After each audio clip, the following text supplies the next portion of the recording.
TV and radio networks are all coming out of Boston. Radio and TV that cares about Boston and beyond. This is yours sincerely, Mike D of the UA7 Gospel Countdown. Tune in and be blessed. This is Renee Wise, station manager for the Boston Praise Radio and TV network of 30 radio, TV, social media, and internet stations. You can broadcast on our network by just giving me a call, 617-282-0685, 617-282-0685. Lamb of God, worthy is your name,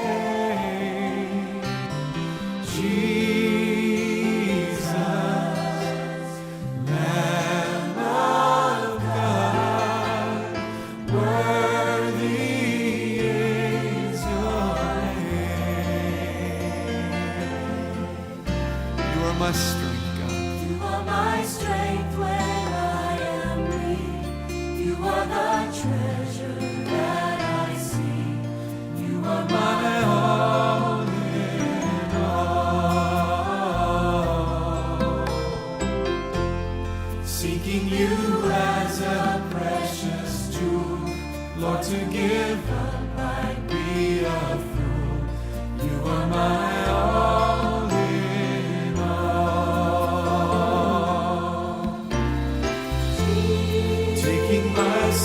My cross, my shame, rising again, I bless your name. You are my all in all.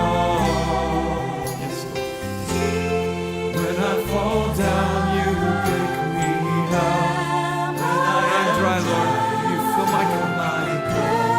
You are my all in all.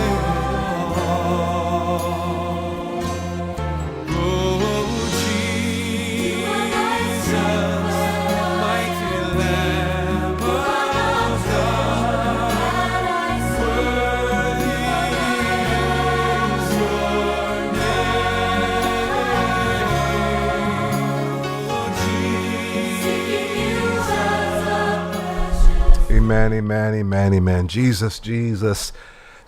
We through Friday, 4 p.m. to 6 p.m. Eastern Standard Time, and Sunday evenings from 7 p.m. to 9 p.m. I have a special guest live here in the studio with me on this afternoon in the person of John Spears. We want to welcome you. How are you, sir? And good afternoon, Mr. Spears. I'm fine. Outstanding. And so I want to first acknowledge my sister, our mutual friend, Minister Priscilla Flint. She hosts a broadcast here on Boston Praise Radio, Owen TV Network. And her broadcast is called People Power with Priscilla. And that happens every Thursday morning from 9 a.m. through to 10 a.m. She actually serves on our board. And we're just so pleased that she's working diligently in the community and doing an outstanding job. She's my sister in Christ here at Global Ministries Christian Church, activist in the community, and connector of people. So she's connected me to this brother, John Spears, and we've had some conversation offline, and our visions are aligned. So we wanted to take the opportunity to be able to have a conversation live on the air with you, our listening and our viewing audience. So you can participate in this conversation by calling us live on the air at 617-282-0685. Again, 617-282-0685. Perhaps you may not be in a position to pick up the phone. You may be incarcerated, and particularly we want to hear from you. You can write us at 670 Washington Street in Dorchester, Mass. 02124. You can certainly communicate we're on our main webpage, www.bostonpraiseradio.tv. We're on Pastor Bruce Wall's Facebook page, as he is our founder and CEO and visionary of these respective platforms, being Boston Praise Radio and TV Network, Boston Black News, and WBPG-LP 102.9, the only FCC licensed multimedia platform that happens to be owned by a man of color in the lower level of a church. And so we thank God for his vision and the opportunity to use these technologies and all these modes of communication to connect us locally and globally. So again, this is a live interactive conversation, so feel free to engage myself and Mr. Spears. We want to learn some more about Mr. Spears. So tell us, Mr. Spears, a little bit about who you are, as just whatever you want to share with us on the air in terms of just who you are in your journey to how you've come to what you are doing now. I'm a really old guy. If that doesn't show up on the screen, let me tell you, I am. I've been around a very long time, and I've done a lot of different things. I'm an architect. I'm also the president of a very small nonprofit called One Day Boston, and that's been in operation since 2005. I teach as a volunteer at South Bay House of Correction, which I've been doing since 2014. Nice. With a couple of years off for the pandemic because I didn't want to bring anything home to my wife and her lung condition. My interest goes all the way back to 1968 when I came home from the Peace Corps after a very, very rewarding experience in the Philippines in an educational system that required children to learn three different languages, to learn in three different languages by the time they got into fourth grade. And the teachers were very dedicated, and it was a very, there were primitive conditions in Davao City, but everybody was rallying and doing everything they can to make things better. And I came back after 2 years with my wife to Washington, D.C. to teach in the Urban Teacher Corps. And the contrast to what I saw in our nation's capital was devastating. The school system in the Philippines was so far ahead of the school system in our nation's capital. Wow. It was just a shock. So this is that has carried me through all the way to the present. This idea of how far we are behind, even though we think we're the greatest country in the world. We are doing a terrible job in many areas. We're a great country in many ways. We're also not a great country in many ways. And my firm name of my architectural firm is Greater Boston Design Associates. The idea of making Boston greater, because it's great in some respects, but has a long way to go. Absolutely. And I also think if we have a chance to actually make Boston greater, it might actually have an impact on the rest of the country because of our history during the 1970s, of which I played a big part, racial discrimination and all kinds of other things going on. We don't come across as a liberal city for really good reasons. But if we can actually solve some of our inequities in Boston, what city in America couldn't do it? So anyway, that's where I'm coming from. It's outstanding. That is incredible. I'd like to know a little more about, as you talk about the racial stuff that you have, some of your experience, and because we are at a time where racial tensions and polarization is really at an all-time high. But this is I guess cyclical. So talk about a little bit about the time that you practically experienced and some of the role and how the ways that you impacted that. Well, I'm just going to make it perfectly clear. Yes. I am not a victim of racism, but I am a witness. I've witnessed terrible things, but I'm not a victim of it. And over the years, and as a really old guy, I've come to realization that what we call racism across our country is a sea, and it's a sea in which we all swim. And I firmly believe that no one can swim dry. So we all are wet from these problems. And there's low tides when we have Paul Patrick and Barack Obama, and then it's the same sea. And then we have a high tide with Trump, but we're still dealing with the same sea. And the whole idea is I'm focused on not trying to eliminate the sea. I have no idea how to do that. I'm trying to eliminate the inequities within that sea if I can possibly do it. And the way to do it is to try to begin to do it. So this has been my focus since for a very long time, and it's met with some success, lots of it, non-success. But like Priscilla Flint, she never gives up, Absolutely. and she keeps on trying. That's And right. I have met heroic people in this journey of mine that inspire me today, and one of them is Mildred Haley, Bromley Heath Housing Development, and Yes. she's one of the founders of the TMC, the Tenant Management Corporation. And Mm-hmm. the last time I sat in front of a microphone was with her 50 years ago. Amazing. So anyway, another person that has been exceptionally inspirational to me is Chuck Turner. Chuck Turner has been kind to me for decades, and I think of him as one of the greatest Bostonians that I've ever come to know. And what shocked me about him was after the horrendous thing he went through and sentenced to basically 800 days in a West Virginia prison for not reporting $800, 800 days for $800. He came back to Boston and got back into his work. Yeah. Even with his cancer, he just kept on pushing. He never gave up. Yes. It's a heroic statement. He's just a fantastic, inspiring person. So Absolutely. If he doesn't give up, why should anybody else give up? So anyway, that's one of the things that it's not just Mildred Haley. The Tenant Management Corporation, I was working for Kevin White back then, the mayor of Boston. Right? Bromley Heath was in my district. Okay. So I got to know not just Mildred, but Anna Mae Cole, Milton Cole, and a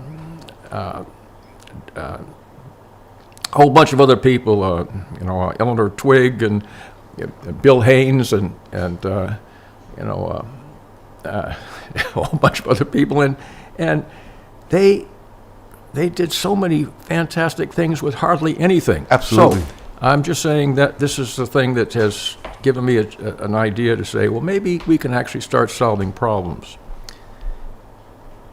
When I was a young kid, I had a lot of issues in doing what people tell me to do. And I got in a lot of trouble, and I got in a lot of detentions and stuff like that. And I remember back in the 7th grade, the only teacher I liked was this Mrs. Nelson, this old lady who's actually must be 10 or 15 years younger than I am now. And I didn't want to mess up in her class, but, I did. And I was in detention with her, and I thought, well, I've done so many different detentions, this is going to be easy. Except she sat in a desk right in front of me and said, John, why? Why do you do the things that you do? And of course, I had no idea. And that back then, that was the time that nobody knew why we do the things, because nobody knew we all had a program. So if I could just take a little bit of time, I'd like to talk about the birds and bees. Okay. I'm an old guy. Okay. So old people, if they meet a nice lady and have some children, we tend to get grandchildren. And I had 5 grandsons. About 7, 8 years ago, when the oldest one was 14, the youngest ones were 10, I brought all 5 of them in the front room, and I said, boys, it's time for your birds and bees discussion. Okay. So, there were smirks from the little ones and rolled eyes from the older ones, and I said, I'm going to guess that you guys think this is going to be about sex. But actually, those bees out in your grandmother's garden and all those flowers and working so hard, they don't even have sex. They're worker bees. Okay. And birds, well, they have sex, but what do birds do most of the time? Well, they build nests, they lay eggs, they hatch those eggs, they feed those chicks, they teach them to fly and forage and flock, because birds, bees, and every other living animal on the planet is programmed to provide value.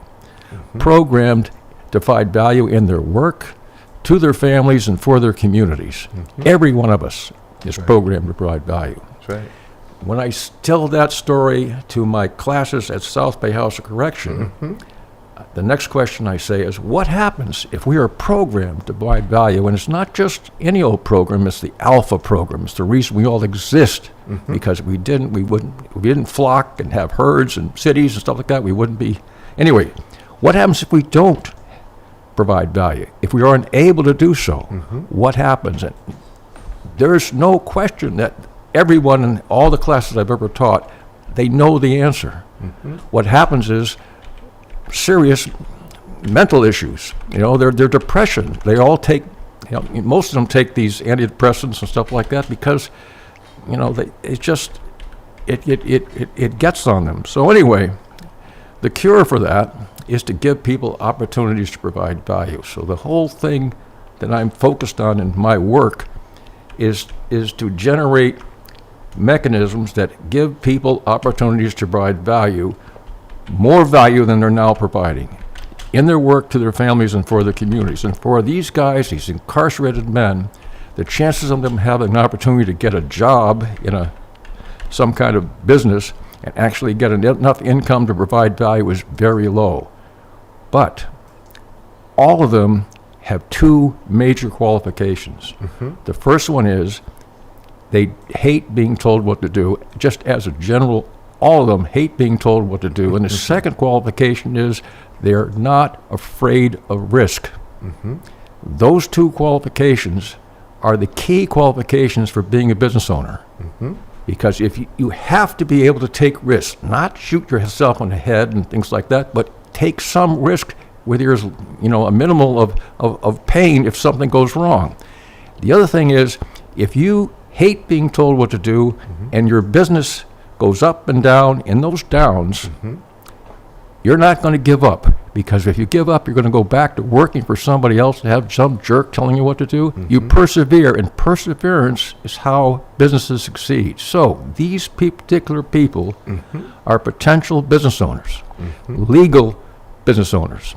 And if they can provide legal value and make people happy by getting that value and delivering that value, they never go back.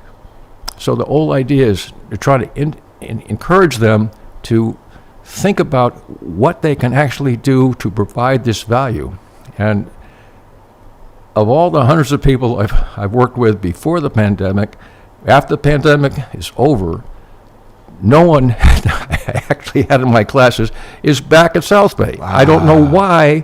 It could be in state prison or federal prison, but it's very likely that a lot of them have actually found their way and found some ways of getting to that situation where they're not, in this struggling problem.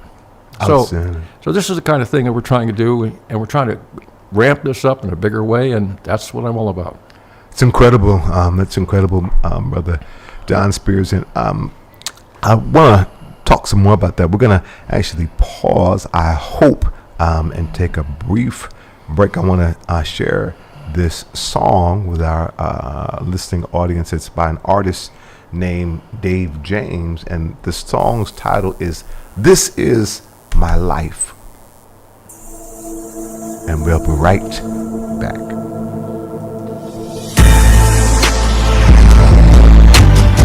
Oh yeah,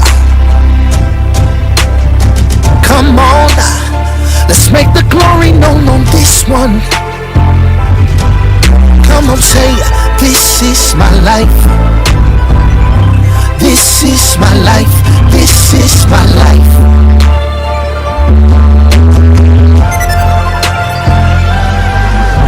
I have to make the glory known on this one. Let me share to you my point of view. And the reason why I minister is more than making music, more than writing songs, but I don't sing and write just to entertain you. Now as I reflect back to the Bible about the apostles and disciples and how they gave their life to preach this gospel, I compare them to me and put myself in their shoes and make a decree and let the whole world know that this is what I live for, this is what I will die for, this is why I go so hard, this is my life, this is my life. See, I don't do this as no part-time job. This is not no hobby or something that I feel like doing. This is my life. Yes, indeed. This is my life. There's no doubt about it. Yep, this is my calling. Chosen and anointed to bring forth God's glory, to bring the kingdom down and His power unseen across the world, to every every country, in every nation, and it's a sacrifice I'm willing to make. Yes, I said it, I give my life for Christ's sake. I don't regret it, and I don't just talk about it, no, I be about it. Holding it down for the crown, showing people that this is what I live for, this is what I would die for, this is why I go so hard. This is my life, to preach this gospel, yeah. This is my life, yeah, this is what I live for. See, I don't do this as no part-time job, yeah. This is not no hobby or something that I feel like doing. This is my life, yes indeed, this is my life. Living this life is not easy, but through it all I remember who's standing right with me. In spite of all the pain and drama that grips me, I can stand tall cause greater is he that's within me. He lives within me, but saying these words is costly. Saying yes to Jesus is gonna cost me, but I'ma still take on my cross and keep on walking, cause I understand this road that I'm walking goes beyond me. So salute to all my soldiers fighting in this war. Keep on keeping on till those trumpets call us home. I know life is a pain, it gets in your brain, making you feeling insane, wondering if everything that you're doing for Jesus is all in vain. But remember why you're doing it is, yeah. Remember why you said yes, oh yes. All of these afflictions, they all play their part. That's why we war with our scars. It's all glory to God, yeah. This is what I live for, this is what I'm about for, this is why I go so hard. This is my life, to preach this gospel, yeah. This is my life, yeah, this is what I live for. See, I don't do this as no part-time job. This is not no hobby or something that I feel like doing. This is my life, yes indeed, this is my life, yeah. This is my life, this is my life, this is my life, this is my life, this is my life, this is my life, this is my life, this is my life, this is my life, this is my life, this is my life. And I'm not ashamed of the gospel of Jesus Christ.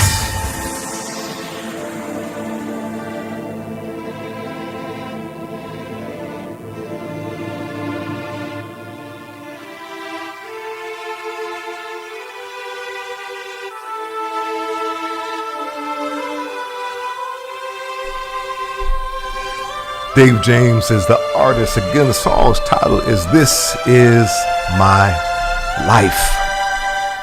And our guest in the studio live is John Spears, and was just talking about the importance of people being productive and the satisfaction that they get. So I thought that was a great song that talks about this is my life, this is what I live for, this is what I die for, this is why I go so hard. And it speaks about a passion that people have once they understand their purpose, and they can be willing to literally die because they have a passion. And everyone needs to be able to understand what their purpose is. And so I so appreciate the program that you're doing and the information that you're giving. So again, how long have you been at South Bay doing this? I had a chance to work with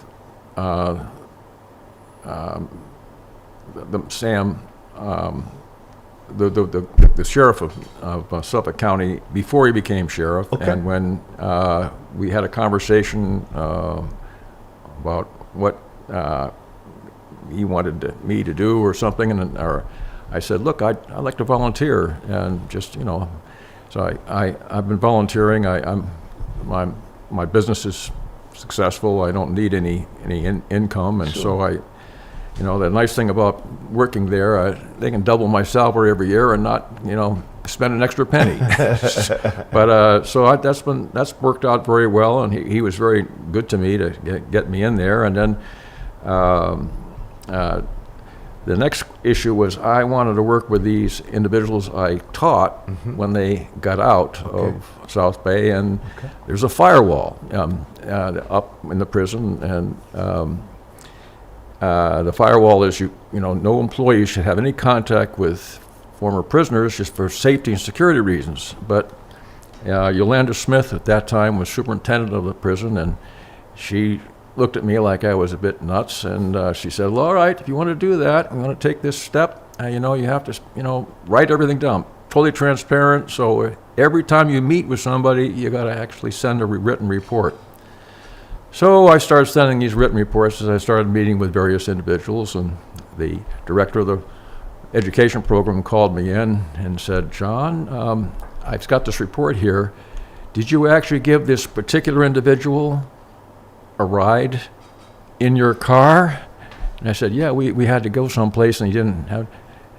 You know who he is? He said, well, I certainly do. Yeah, I don't know who he is. So this individual that they were all worried about was very, very productive and helpful, and introduced me to people that helped me actually grow from just a few individuals to a much larger organization. I have a picture of this initial group, and that is most of them are still with us. I mean, just in the foreground, there are a lot of Christians, and in the background, if you take a look carefully, you'll see bow ties, and those bow ties are being worn by members of the Nation of Islam who have got our backs for the security in all of the markets. And the markets were held, 10 of them. These are experimental markets, mostly in Roxbury and in Bromley, what's now Mildred Haley Apartments. And these markets engaged a whole bunch of people. And what we discovered is there are an awful lot of people in business, but they're not in registered businesses. They're in hustling businesses and trying to do different things and make ends meet. And so a lot of them start showing up, and we got a lot of people that we just came out of the so-called woodwork, and I think there are not just hundreds, there are thousands of these people trying to get opportunities to get into business. I think I'd like to spend a little bit moment of future just explain what business is. Absolutely, please. Okay. Business can be defined as the provision of value compensated by the acquisition of value. Value for value. However, it's more. There's a catch. If you go into a donut shop and buy a donut for $1, and you think that the value of that donut is $1, but actually, in order for you to buy that donut, you have to value the donut more than your $1. In order to sell that donut, the clerk has to value your $1 more than the donut. Values must be relative. This is not any news to anyone in my prison classes, because they already have that business sense of value for values. Yes. But it is a shock to some people. They don't realize that every time you buy something, it's a business transaction. So everyone is in business all the time. But there's a difference between being in business as a customer and being business as a business owner. And that difference has to do with the immensity of possibilities if you're a business owner. What size donuts, what kind of donuts, what prices to sell them, where to make them, all these possibilities are scarifying to anybody who is afraid of risk. But what you have to do is you have to begin, and you begin with something simple, and then the simple can lead to something a little more complicated, and as you fail in some areas, you get succeed in other areas, and your business starts to grow in ways that you may not expect. But the whole idea is to begin doing it. So this is what we're all trying to do, is get people to begin doing it. And these markets, these low-risk opportunities to actually get into these experiences can tell somebody, do they like that experience? Is it something they want to do? And, maybe some people don't. They say, I just prefer to get my check every week, and that's it. But if you want more than that, you have the opportunity to learn about this. So we are trying to put a large market under the canopy of Roxbury Community College, and this is the picture of that canopy. It's an acre in size, and underneath it is spaces for parking. With our very efficient market stands, we could put 300 market stands under that canopy. But what we proposed to the Roxbury Community College was a pilot market to test this idea out of maybe a third of that market. a third of that size. So we maybe 60 to 100 stands for the spring of this coming year. And what we're trying to do is build up to that over the next several months, get people interested, and get people started into doing things. But the whole idea is what we're trying to do is not just solve a problem for 60 or 100 people or 300 people. The problem in our city is immense.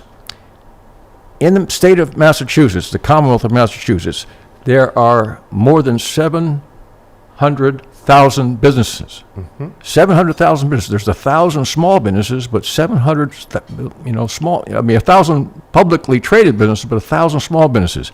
But counting co-owners and partnerships and all that, 850,000 people in this state right at this moment are business owners. 1 out of every 8 people, but not in Boston. Boston is missing, when you do the 1 to 8 ratio, 30,000 business owners. 30,000 business owners are missing in the population that we're trying to work with. 300,000 people, there should be a lot of businesses, and there are not. So it's not like there's just too many businesses already. There's a huge dearth of businesses. So we're just trying to fill that need, and what we're trying to do is not just give people these opportunities, but give thousands of people the opportunities to see those people in action, see them actually doing things, and have the customers and people coming to see these markets think, why not me? So that we're trying to, with a major market like this thing under the canopy, we hope to actually get a lot of attention and then give people the understanding that if people with former offenses can actually start making money and succeed, why not the rest of the population? We think there's thousands of suppressed potential business owners in the city. So we have to give them, demonstrate to them that it's actually a possibility, a possible path to get you where you want to go in terms of providing value. And that market is not a new concept. This is called a retail open opportunity market. Retail open opportunity market, you could abbreviate that ROOM, a room. Business opportunity markets, they exist in cities all around the world. Thousands of these markets. They're in Africa, they're in South America, they're in Asia. There's a massive market in Beijing called a dirt market, where people just lay their stuff out on the ground. There's a massive market in Somalia, a huge market in Somalia, and the refugees coming to our country are passing through that market, and so when they arrive here, they already have that business sense. So there are more Somali Americans in business in the middle of Roxbury right now, 16 to 23, depending upon how you count, than there are markets, the businesses owned by people who were born in this country. So you have to understand, markets are just, I'm not saying you have to understand, people have to realize that these opportunities are possible with collaborations. Absolutely. So the collaborations are what it's all about.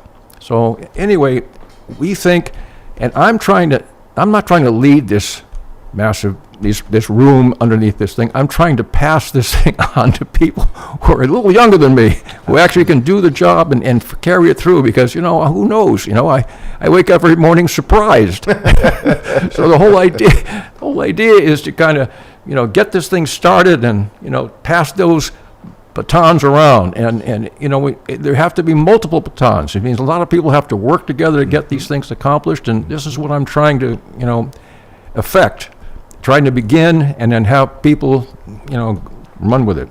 I love it. It's an incredible vision, and it's one that again aligns with the vision of healing our land. As we've talked offline, it's so imperative. I actually have brought some letters actually from some folks who are yet still behind the wall, as we received a small grant from the Office of Returning Citizens, and we've been able to show some love to folks who are actually behind the wall. As well as I know, that many people are indigent, and many people just what they supply you with just for your basic even toiletries to be able to is not enough. If you don't have some of the help to support you, then you just struggle just for your basic things like soap or shampoo or deodorant. These are like, underwear, the basic kinds of things that you just need. Never mind some, little nice things maybe to complement the food there via the commissary and so forth. So we were able to bless about 40 individuals with they do these secure packs like twice a year, and these are for folks who again are incarcerated at various institutions across the DOC. And we were as a result of one of our brothers, Eric Kennedy, who served time and was connected to a brother or two who's still there, who they're connected, and the camaraderie. When people are connected, they build this, this camaraderie. When they come out, they're concerned about reaching back and being able to help somebody else be support because they can empathize with the struggle there, and then they can do outreach to other folks who are indigent and who have no one to be able to just support them. And so we were able to bless about 40 people with a $60 of resources for each individual that they could list what they needed as well. And we were able, and people were surprised because many of them were so used to being lied to and felt like everything's a scam. Is this really going to happen? But the joy that was on the people's faces once they had someone who doesn't even know them show them that love. But not just that was the impetus for us to build the relationship. They then wrote us and said how grateful they were. But to your point earlier about a sense of dignity, one of the letters articulates the brothers that said they were so grateful to be able to be a part of blessing somebody else and to see the joys on their face. And for that time they got to feel some dignity and some worth because they were there being able to help somebody else. I 100% agree. I think it's impossible to underestimate the value of church organizations and Muslim organizations and other religious institutions working with people to actually make them feel not alone. It's everyone who I've ever talked to who has passed through this experience and successfully overcome they don't do it by themselves. They do it with help, and the help begins in the prison. So it's just it's essential. It's essential to give you the idea that you're not alone. You're not a complete isolated individual. That there's people beyond you. There's issues beyond you, and you can be part of something bigger. That's so absent when someone first comes into the prison. So it's just you just can't underestimate the importance of that process happening.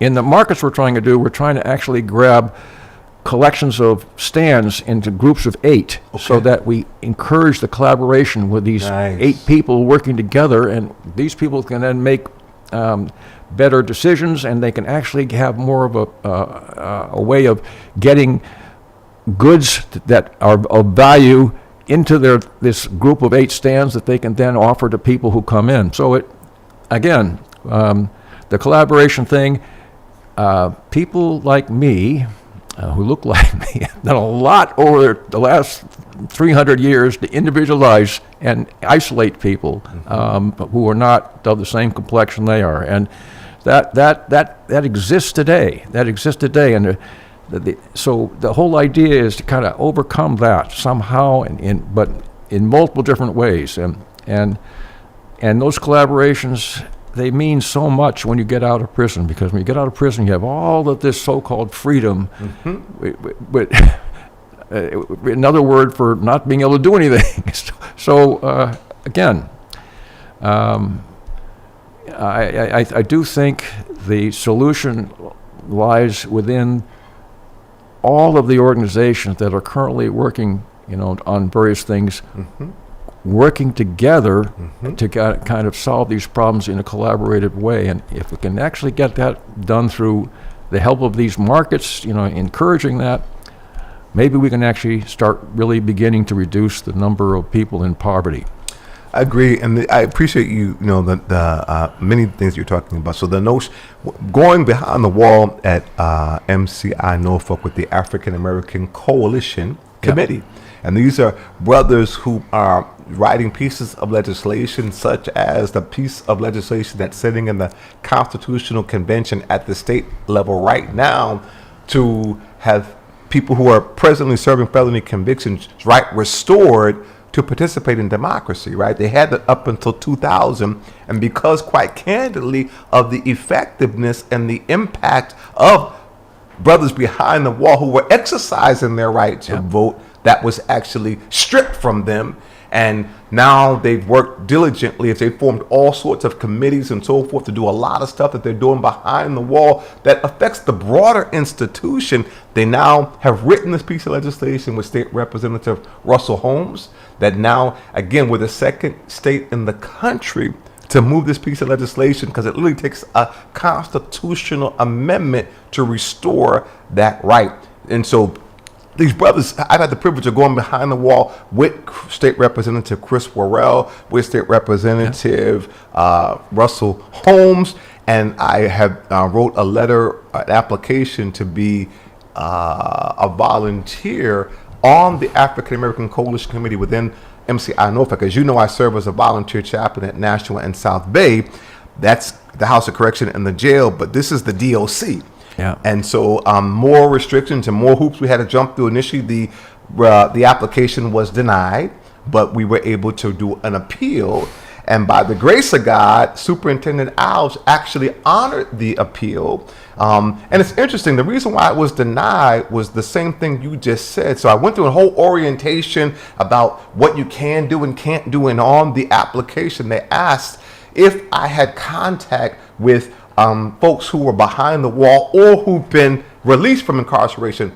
And I assumed, as you know that I'm a chaplain, of course I have interaction. The list is much too long for me to list every person who I communicate with who's been released or who's still behind the wall. Hence, that's why I'm trying to be a volunteer. They've asked me to be a volunteer on their community advisory board. Yeah. So I answered that, and I answered that question, and they said, and I assumed that they understood that. But again, when you assume it was the right answer. You understand what happens. And so they said, well, we found out that your answer was less than forthright, basically saying that you lied. And so fortunately, God gave me grace with a graduate student who was who teaches in these institutions. And she actually helped me to complete the application as well as the appeal, wrote a very eloquent letter, helped to explain it. And I went in, interesting enough, with State Representative Chris Worrell and Dr. Ojutuku, who's the head of the health department, to meet with the whole 200 brothers from the AACC, and a gentleman there, Tom Ash, who works for the Department of Corrections, said, I saw your appeal letter. It was very eloquent, and we're confident that they'll be able to honor your appeal. It took a little bit of time, and it took Representative Holmes to kind of say, what's the status with that? Again, when you've got multiple folks who are kind of eyes on it, it was actually honored. However, and so Russell Holmes brought me in subsequent. I met with the whole group, and they were all excited, meeting with all the chairs of the committees and talking about now this work that we're going to do, only for them, for me to hear from one of the gentlemen that they said, I can't be a volunteer specifically with this group. I can volunteer. So Sarah Smith, who's the director of treatment, First, I wrote a letter to Nelson Alves to thank him for honoring the appeal. He said, we love our volunteers, no problem. I said, I'll be in touch with Sarah Smith, who is the director of treatment, again, trying to create this relationship, as I was encouraged to do by my brother-in-law, who is now the director of restorative justice, who served time there, and trying to navigate these systems. He said, here's what you do. You communicate to Alves because you're building a relationship with him, your appreciation, but then and let him know you're going to go the next step to go to, so you're not jumping on people's toes, because that's a problem. And so I said, okay, I took his advice, and then I wrote a letter to Sarah Smith and said to her, I got this letter that honored my appeal. Mind you, I wrote her some time ago. She never responded. But I now have this piece of letter that's saying that my appeal has been honored as a volunteer with the DOC at MCI Norfolk. And can you please tell me the next steps to be able to now come in and to volunteer with the AACC? And her response basically was, yes, you are a volunteer. Yes, we're happy to have you here. However, you cannot be a part of that specific group. And the explanation didn't make any sense. Like, they were self-help, and this is something to prevent them from being idle. But, you can do anything, but you can volunteer with any group with the exception of this group. So let me see. I have a wild background. Okay. I've done all these different things, including work for the mayor of Boston, and done. When you work for the mayor of Boston, you're on the other side of the bureaucracy, and so we did our first market in the bowling building, and it was a market with lots of different people. You just showed a photo of that market, and we engaged maybe 50 people in 29 to 30 stands, many of them with Corey issues and other things, and it went very well. But the merchants in the adjacent stores were not happy to see this sort of downturn of quality, in goods and people and stuff like that, because they're trying to upscale things. And so we got a feedback from the people running the bowling building that this would be our last market. Mm-hmm. So, being me, that's part of my background, I just go over their heads and say, we really think this is really important. And then the same person who told me it was absolutely not possible to have the thing is coming back and saying, oh, we didn't mean to assume anything, and basically I'm married to a black person, and so I'm really, so we got all these additional markets. This is not a single experience from me. Mm-hmm. I play tennis at Sportsman's and play tennis with a lot of different people, and then I also play tennis in the MIT bubble, okay? The people I play with the MIT bubble are all quite wealthy, and they've had struggles with small little S's in front of it. And I play tennis with people in Sportsman's, and they have struggles with capital S's, and there's no connection, because the difference in struggling is exponential. Yeah. So this shouldn't be what happens. Bureaucracy should be open and not restrictive. But I had a lesson from one of my clients was Mitsubishi. Okay, and Mitsubishi in Japan is one giant bureaucracy, and then the president of Mitsubishi Electric Research Laboratories in Cambridge, who was my client, mm-hmm.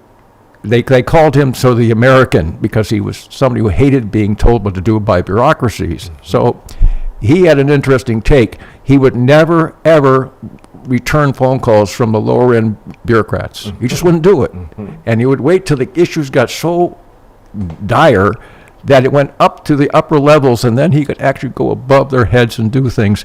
It's not just in this country that bureaucracies are issues.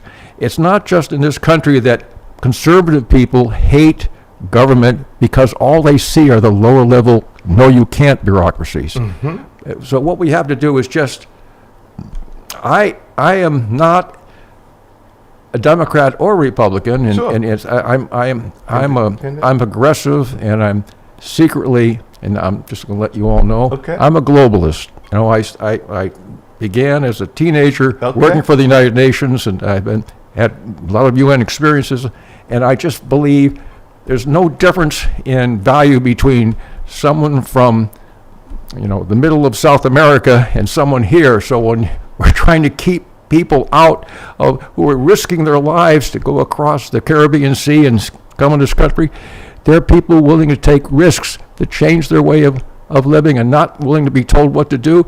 They're potential business owners, and we need business owners. So my definition of being an American is you're in this country, you're an American. scary. So that's not what a lot of my fellow people agree with, but I just can't see, that everyone isn't the same. And I really, this phrase that came out of the Declaration of Independence came out of nowhere. We hold these truths to be self-evident, that all men are created equal, and they're endowed by their Creator with inalienable rights, among these being life, liberty, and pursuit of happiness. This came from a slave owner, okay? And it just was surrounded by all the other stuff, but it came just bright and shining thing because Thomas Jefferson knew that slavery was wrong, even though he was a slave owner. So he also knew that women weren't equal to men, and now we know from our DNA that women have 100 million more DNA bases than men do. So women aren't equal to men. So we can't. So he actually somehow he knew that all men are created equal, but not equal to women. So but anyway, that idea is now demonstrated in our DNA. Every one of us every human being on this planet is 99.9% the same in our DNA. The same. And those are across 3.2 billion bases in our program. I don't know how much time we have, but I just actually, unfortunately, we really literally have 6 minutes. 6 minutes. Well, the DNA strand is like a charm bracelet with little charms. Okay, if the charms are an inch apart, okay, on a charm bracelet, the charm bracelet of 3.2 billion charms would be 55,000 miles long. Okay, stretching twice around the planet. But it's only 80 inches. So it turns out that this is a very tiny little program, and each one of our cells 40 million times smaller than a charm bracelet, 40 million times smaller, and yet this program is so critical to everything we are and everything we do. And it's 99.9% the same in all of us. We all have this enormous potential within this program. And it's just, when I was a kid, people said, well, intelligent design, where's the intelligence? Who wrote the program? And how do we read this program as human beings?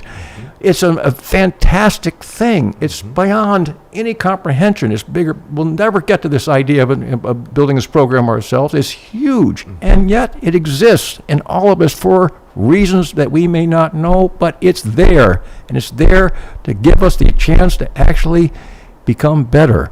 Day after day after day, year after year, millennium after millennium, until maybe we're ready for prime time to get out and, into other places. But, we have these up and down daily struggles, but, the future is actually in front of us. This DNA and all our opportunities. People say, well, why did we ever leave the Garden of Eden? What if this earth really were the Garden of Eden right now? It's the Garden of Eden, and all these challenges of global warming, it's just practice. To practice in problem solving. And what I teach in my prisons we are problem solvers. Absolutely. And we have to actually use our brains to actually start addressing these problems and solving them. That's what is going to make us happy when we solve problems, provide value. And that's what happiness is all about, and that's our inalienable right to that happiness of providing value. Outstanding. I totally agree, and I really look forward to us continuing to collaborate, communicate, and to do this work, as you said, collectively. I will share with you that the next follow-up post my communication with the director of the African American Coalition Committee, when I made them aware of that situation in terms of what's happening with me going back in, is I was encouraged to communicate with State Representative Russell Holmes and forward that information to him in terms of, because we thought we were all set, and he brings me in and we're ready to do this work with working with the commissioner, and now we get this stop. And so, as you said, going to the next level. And so I didn't want to go there first, but the response from State Representative Russell Holmes was, good evening. He communicated to Sarah directly.